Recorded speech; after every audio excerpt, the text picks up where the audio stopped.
David William Tett, also known as Billy, was born to one Rosemary Wanjiru. The identity of his father is unknown. When Billy was around 1 year old, his mom sadly passed away. He and his siblings were then adopted by different family members. Billy was adopted by his mom's sister, Betty Tett. Betty Tett is a well-known former politician here in Kenya. She was formerly an assistant minister and member of parliament. Betty said that when she adopted Billy, he was fondly regarded to as the last born in her family since he was the youngest.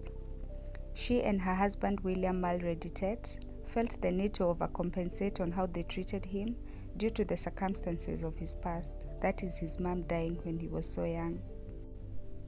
So they took him to the best schools they could afford and provided him with everything he ever wanted. All was well growing up, but his mom Betty said that at some point in his teenage years, Billy started developing some behavioral issues. She said, and I quote, "Some of the things that he did were not normal," end of quote. At the age of 17, Billy ran away from home. He said that he was being mistreated by his parents and treated like the black sheep in the family. But according to his mom Betty, Billy ran away because he accidentally got a girl pregnant, and because he did not want to explain himself to his parents, he ran away. Fast forward to September 2011.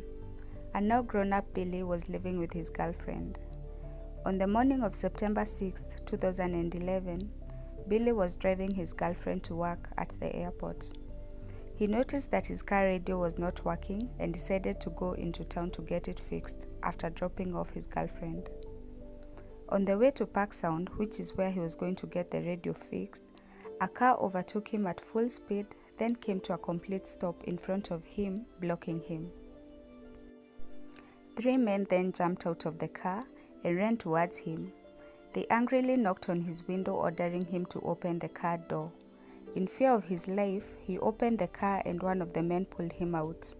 He was forced into the back seat with 2 men sitting on either side of him. The third man got into the driver's side and they drove off. Billy said that the men seemed to know him and his family. The men then demanded that Billy take them to his mother's house in Karen, Nairobi, whom they identified by name. They threatened to kill him if he did not oblige. Billy agreed to take them.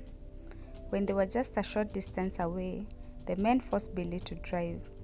This was supposed to make it easier to get through security at the gate since Billy is family. Once they were let into the compound, Billy and 2 of the men went into the house. The third man remained in the car. Inside the Tett home, Betty Tett was getting ready to leave for work. William Tett was outside, and so were his farmhand and housemaid.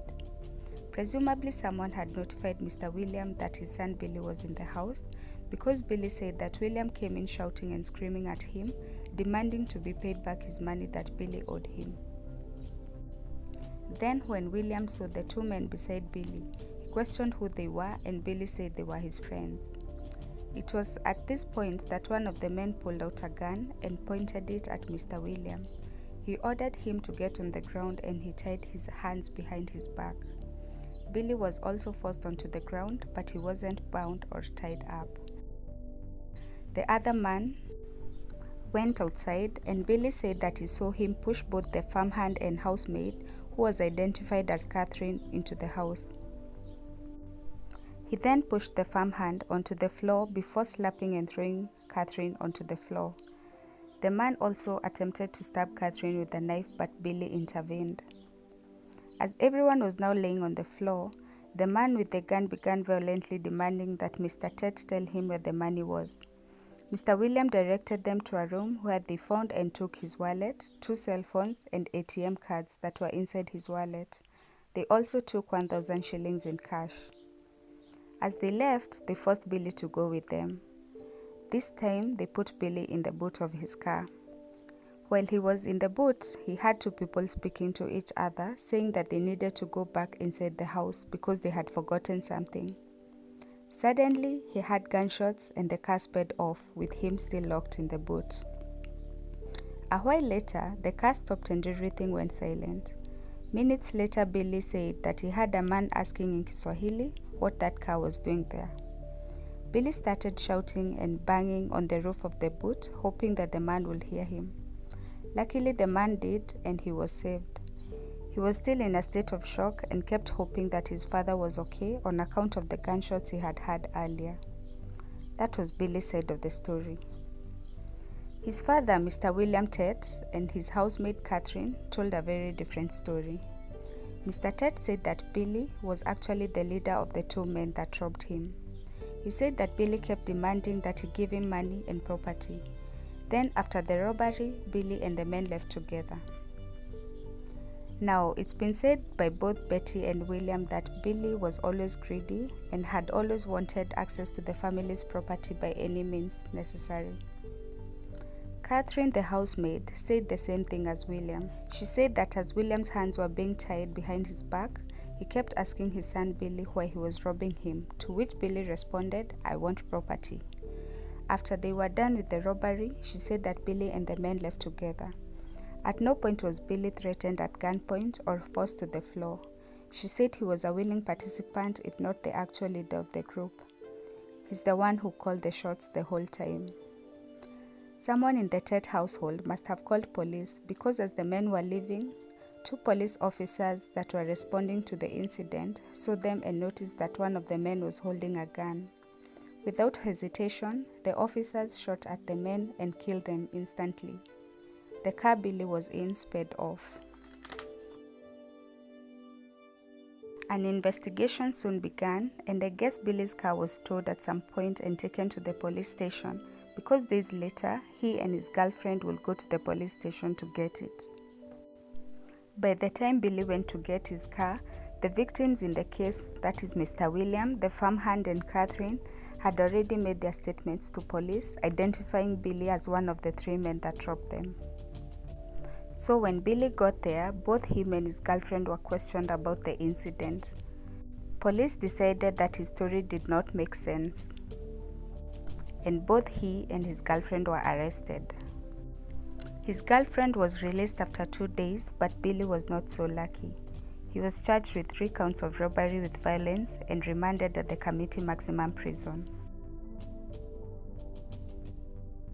3 years after the incident, Billy will be sentenced. On June 26, 2013, Billy was sentenced to death. After the sentencing, Betty Tett said that Billy had never shown any remorse for what he had done. She claimed that even throughout the trial, Billy was sending threats and thugs to them. She said she had to let the law handle the situation to ensure the safety of the rest of her family. Billy's biological sister, who lived in the UK, took to Facebook begging Betty to have Billy released from prison. She promised that Billy would even leave the country to go stay with her. To that, Betty responded that she, the sister, did not really know who Billy was now, and that there had to be a better way to talk about the situation other than through Facebook. Billy appealed his case, but an appeal was denied. In 2014, as Billy was still awaiting to hear about his second request for an appeal, he went to court seeking that William and Betty Tett disclose the details of his adoption. He said important names were left out of his birth certificate and only the name of his mother was included. He also claimed that there was no legal documentation showing how he ended up in the Tett family from the children's home he was placed in after his mom passed away. This lack of legal documentation was causing him problems such as being denied the Bond of Rights through the British High Commission, he said. In addition to that, Billy claimed that his mom sent someone to kill him while in prison. She also sent police officers later to threaten and coerce him into making a false statement which would clear the Tett's good name. This is because Billy's defense had always been that he was framed by his parents for the crime. Despite reporting both the incidents that happened in prison, no action was taken. This led Billy to let go of his lawyers, saying that they were all getting compromised, which in turn led to misrepresentation on his appeals. Billy was thus representing himself. The judge said that it wasn't up to the court to decide on whether Betty should disclose his adoption details. In 2016, he lost a bid to overturn his conviction. As a death row inmate in Committee Maximum Prison, Billy had neither freedom nor visitors. Everyone in his family refused to visit him. He said he loves his mom despite everything, and he hopes that one day she'll go see him. He adopted a cat while in prison. In 2019, William Tett wrote a statement that basically said that Billy is still a danger to society and he should never get released.